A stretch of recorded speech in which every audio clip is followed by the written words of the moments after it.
안녕하십니까. 5월 23일 금요일 말씀 묵상 함께 시작하겠습니다. 오늘도 주님께서 주시는 그 크신 은혜 가운데에서 기쁨과 평안을 누리시는 귀한 성도님들 다 되시기를 기도합니다.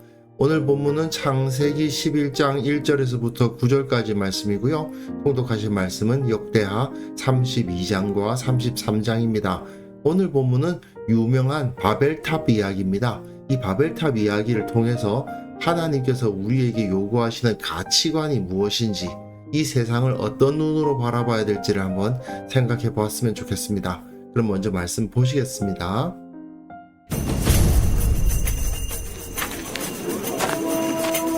온 땅의 언어가 하나요, 말이 하나였더라. 이에 그들이 동방으로 옮기다가 시날 평지를 만나 거기 거류하며 서로 말하되, 자, 벽돌을 만들어 견고히 굽자.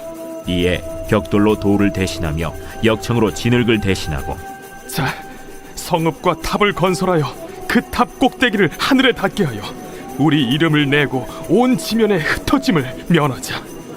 여호와께서 사람들이 건설하는 그 성읍과 탑을 보려고 내려오셨더라. 이 무리가 한 족속이요 언어도 하나이므로 이같이 시작하였으니 이후로는 그 하고자 하는 일을 막을 수 없으리로다. 자, 우리가 내려가서 거기서 그들의 언어를 혼잡하게 하여 그들이 서로 알아듣지 못하게 하자. 여호와께서 거기서 그들을 온 지면에 흩으셨으므로 그들이 그 도시를 건설하기를 그쳤더라. 그러므로 그 이름을 바벨이라 하니 이는 여호와께서 거기서 온 땅의 언어를 혼잡하게 하셨음이니라. 여호와께서 거기서 그들을 온 지면에 흩으셨더라. 이제 바벨탑 이야기로 창세기 1장부터 11장까지, 그러니까 아브라함이 등장하기 전까지의 내용이 거의 끝나는 거죠. 이후에 아브라함의 족보가 나오겠습니다만은, 어쨌든 모세가 제시하는 이스라엘이 반드시 가져야 할 세계관, 가치관에 대한 가르침이 이 바벨탑 이야기로 끝난다고 볼 수 있습니다. 바벨탑 이야기는 불신자들 중에서도 많이들 아시는 것 같은데요. 어쨌든 사람이 하나님이 아닌 자기들의 힘을 의지하고 자기들의 영광을 내세우려 했을 때 어떤 상황이 벌어지는가를 보여주는 이야기입니다. 자, 저자 모세의 입장에서 왜 바벨탑 이야기를 하는가를 생각해 봐야 되겠죠. 이스라엘이 강대국인 애굽에서부터 독립해 나온 비교적 작은 나라가 된 거 아닙니까? 그리고 그 주위에는 여러 다른 나라들이 다 존재하고 있습니다. 이 상황에서 우리가 어떻게 해야 되는가에 대해서 사람들은 생각하게 되는데, 보통은 하나로 모여서 자기들의 힘을 키우고 그것을 통해 하나님의 능력을 대신하려고 합니다. 많이 모이면 힘이 세질 거 아닙니까?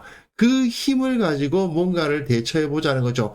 뭉치면 살고 흩어지면 죽는다. 그게 다 그런 이야기입니다. 하지만 사람의 논리에 의해서는 그게 나름대로 맞는 말일 수도 있으나 하나님 앞에서는 그 모든 것이 다 헛된 것이다. 그리고 특별히 모세는 이스라엘 백성들에게 그 주위에 있는 여러 크고 작은 나라들이 있는데 다 저들이 하나님의 권능 대신 자기들의 힘을 의지하려고 하고 있다. 그러다 보니까 지금 저런 모습들을 보이고 있는 것인데, 하나님께서는 저들이 그 힘을 갖는 것을 막으실 것이다 라고 말해주고 있는 거죠. 본문을 보시면요, 온 땅의 언어가 하나요, 말이 하나여서 하나로 뭉치기가 좋았습니다. 서로 소통하기가 쉽다 보니까 이들이 하나로 뭉쳐지기가 쉬웠다는 것이죠. 특히 하나님께서는 말씀으로 천지를 창조하지 않으셨습니까? 그래서 이 말은 그 자체로 권능을 상징하거든요. 근데 온 땅의 언어가 하나다 보니까 한 명의 절대적인 권세자가 나타나기에 딱 좋죠. 이에 그들이 동방으로 옮기다가 시날 평지를 만나 거기 거류하며 서로 말하되, 자, 벽돌을 만들어 견고히 굽자 하고, 이에 벽돌로 돌을 대신하여 역청으로 진흙을 대신했다라고 되어 있습니다. 예, 어제 사용했던 지도를 한번 살펴보시면요. 시나을 평지가 어디냐 하면은요. 이 지역이 바로 시나을 평지입니다. 그러니까 지금 이라크가 있는 지역입니다. 여기가 이 중심에 있었던 사람들 입장에서는 동방 아니겠습니까? 이 지역에 하나의 큰 문명이 만들어졌다는 것을 보여줍니다. 거기서 하나의 국가가 세워지고 있는 거죠. 역사가들은 이를 수메르 문명 그렇게 부르기도 합니다. 어쨌든 실제로 거기엔 지구라트라고 하는 크고 높은 탑을 쌓았던 흔적들이 그대로 남아 있습니다. 자기들이 신을 섬기기 위해서 크고 높은 탑을 쌓아서 신을 섬기기도 하고 그것을 중심으로 한 도시를 건립하는 거죠. 첫 페이지에 제시된 이 그림이 바로 지구라트입니다. 거대한 탑을 쌓았는데 왜 이렇게 합니까? 사람들이 흩어지지 않도록 하기 위해서. 왜 흩어지면 안 되죠? 같은 힘으로 뭉쳐야 되잖아요. 자기들의 힘을 강화하기 위해서는 뭉치면 더 강해지니까 흩어져서 약해지기를 거부하는 겁니다. 그런데 문제는 벽돌을 만들어 견고히 구운 다음에 벽돌로 돌을 대신하고 이런 표현이 주어지고 있는 것은 돌이나 진흙을 만들 수 있는 분은 하나님이신데 하나님께서 만드시는 돌이나 진흙 대신에 사람이 굽는 벽돌과 역청을 가지고 이것들을 대신할 수가 있다는 거죠. 즉 인간은 하나님의 능력이 아니면 안 되는 것을 대체하는 대체품을 만들고 그 대체품을 의존한다는 것을 볼 수가 있습니다. 그리고 그들의 목적은 성읍과 탑을 건설하여 그 탑 꼭대기를 하늘에 닿게 하여 우리 이름을 내고 자기들의 이름을 내는 것이 목적입니다. 이름을 낸다는 것은 결국은 사람들을 하나로 묶는 도구를 세우자는 이야기잖아요. 우리는 한국인, 일본인, 또는 뭐 경상도인, 전라도인 이런 식으로 사람들을 묶어가지고 우리는 하나다 이렇게 만드는 거 아닙니까? 그런 식으로 만들려면은 성읍과 탑을 건설하고 탑 꼭대기를 하늘에 닿게 해서 아주 크게 만들어서 그 위용을 자랑하면 사람들이 많이 모이고 온 지면에 흩어지지 않게 된다. 많은 사람들이 모이면 모일수록 힘이 강력해지고 강력한 모임을 그 어느 누구도 공격할 수 없을 것이다. 그렇게 생각을 하고 있는 거죠. 여호와께서 사람들이 건설하는 그 성읍과 탑을 보려고 내려오셨더라고 되어 있습니다. 재미있는 것은 보려고 내려오셨다라는 이 표현이 참 재미있는 표현이에요. 왜냐하면 잘 안 보였다는 뜻입니다. 사람들의 눈으로 볼 때는 어마어마한 규모의 대공사였는데 천지를 창조하신 하나님께는 그 탑이 보이지도 않을 정도로 조그마한 것에 불과했다. 이것을 은근히 나타내주는 표현입니다. 그래서 내려오셔가지고 뭐하나 하고 보셨다는 거예요. 그런데 이 무리가 한 족속이요 언어도 하나이므로 이같이 시작하였으니 이후로는 그 하고자 하는 일들 막을 수 없으리로다. 이들이 하나로 뭉쳐서 악한 일을 하는 것을 막을 수가 없을 정도로 계속 커져가겠다. 그러니까 안 되겠다. 자, 우리가 내려가서 거기서 그들의 언어를 혼잡하게 하여 그들이 서로 알아듣지 못하게 하자 하시고, 이건 앞에서도 비슷하죠. 자, 벽돌을 만들어, 자, 성과 탑을 건설하여. 이렇게 나름대로 사람들은 하나가 되자, 뭉치자, 힘을 모으자, 뭐 이렇게 하고 있는데 하나님께서 그들의 언어를 혼잡하게 해버리시고 서로 알아듣지 못하게 하심으로써 흩어버리신다는 것을 볼 수 있습니다. 흩어지면 힘이 약해지죠. 그들이 하나의 정체성을 가지고 묶이지 않지 않습니까? 여호와께서 거기서 그들을 온 지면에 흩으셨으므로 그들이 그 도시를 건설하기를 그쳤더라. 사실 도시를 건설하는 것은 가인부터 시작한 거죠. 가인이 아벨을 죽이고 난 다음에 도망가서 자기 아들 에녹의 이름을 따서 에녹성을 세웠던 것으로부터 시작해서 사람들은 계속해서 그렇게 도시를 만들고 성을 쌓습니다. 사람들은 그것이 자기들을 지켜준다고 생각하고 있지만 사실 그 성이 자기들을 지켜주는 것이 될 때도 있지만 가끔은 그 안에서 죽는 관이 되는 경우도 많이 있죠. 그게 바로 도시, 성읍의 결말 아니겠습니까? 그러므로 그 이름을 바벨이라 하니 이는 여호와께서 거기서 온 땅의 언어를 혼잡하게 하셨음이니라. 여호와께서 거기서 그들을 온 지면에 흩으셨더라. 왜 사람들이 뭉쳐서 살지 않고 온 지면에 흩어져서 살게 되어 있는가를 여기서 보여주고 있는데, 결국은 인간들은 어떻게든 이 흩어짐을 면하여서 그 권력을 계속 키우려고 한다. 하지만 하나님께서는 영원한 권력은 존재하지 않고, 그리고 이들이 다 민족으로서 언어로서 다 흩어지도록 만들어 버리신다라고 말해주고 있는 겁니다. 이스라엘은 원래 애굽이라는 제국에서 나온 사람들 아닙니까? 애굽 왕 바로가 왜 이스라엘이 못 나가도록 만들었습니까? 뭉쳐서 자기네들의 영향력 안에 있어야 그 나라가 강해지니까 그렇게 하는 거죠.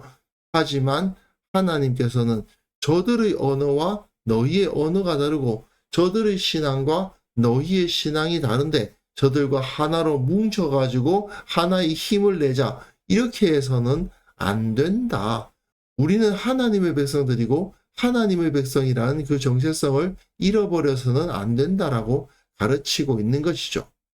그런데 문제는 이것을 현대 사회에다 적용하면 조금 애매해지기도 합니다. 왜냐하면 우리가 지금 민주주의 사회에 살고 있잖아요.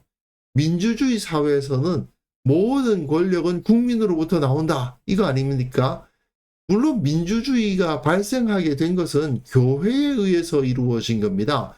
기독교가 없었다면 민주주의도 없어요. 하지만 진짜 참된 지혜는 온 땅의 권세는 하나님께 있다.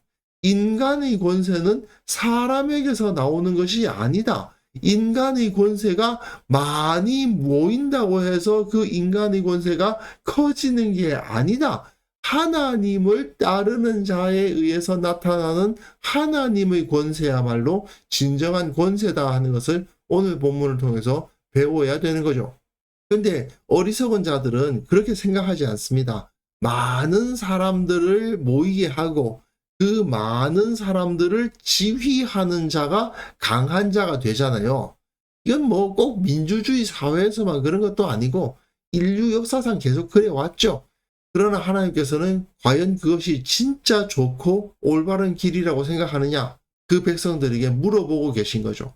우리는 그렇기 때문에 세상적 가치관을 따라서 하나로 뭉치고 큰 집단을 만드는 것에 대해서 조금은 생각해 볼 필요가 있습니다. 언제나 우리가 이렇게 하는 것이 과연 하나님의 뜻에 맞는가에 대해서 생각해 보고 평가해 볼 필요가 있는 거죠. 그리고 또한 우리 그리스도인들은 대한민국의 국민이기 이전에 하나님 나라의 시민이라는 사실을 우리가 절대로 잊어서는 안 되겠습니다. 물론 국가의 법을 존중하는 거 맞습니다. 하지만 궁극적으로 내가 순종하는 법은 하나님의 법이다라는 것을 절대로 잊어서는 안 됩니다. 그렇기 때문에 우리는 세상 속에서 살고 세상 사람들과 함께 살지만 세상 사람들과는 다른 상식을 가지고 있고 다른 선택을 하는 지혜를 가진 사람들임을 기억했으면 좋겠습니다. 우리가 세상을 변화시키고 진정 세상이 하나님의 나라로 세워질 수 있도록 우리가 역할을 하기 원한다면 우리는 저들과는 다르게 생각하고 다르게 살아가고 있다는 것을 반드시 기억해야만 되겠죠. 그래서 이 시간 함께 기도하실 때는요, 사람의 힘을 의지하지 않고 오직 주님을 의뢰하는 온전한 신앙을 갖게 하여 주옵소서. 우리 교회 모든 성도들이 그 살아가는 그 모든 각자의 처소 가운데 주님의 능력을 나타내므로 말미암아 복음의 영향력을 이 세상에 드러내게 하옵소서. 함께 기도하는 시간 가졌으면 합니다.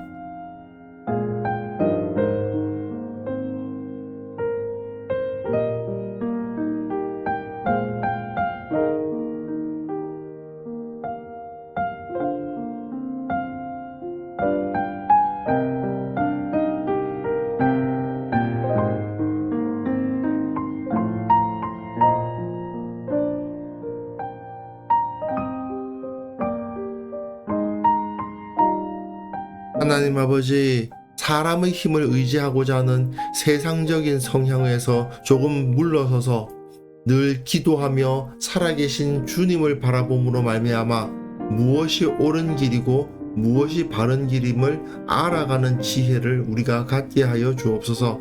우리 교회 모든 성도들이 하나님의 마음을 이해하는 자들 되게 하여 주시고, 이 세상 가운데 다른 존재로서 저들과는 다르게 생각하고 다르게 판단하고 다르게 행동하는 자들로서 살아감으로 말미암아 세상에 변화를 일으키는 자들 되게 하여 주옵소서.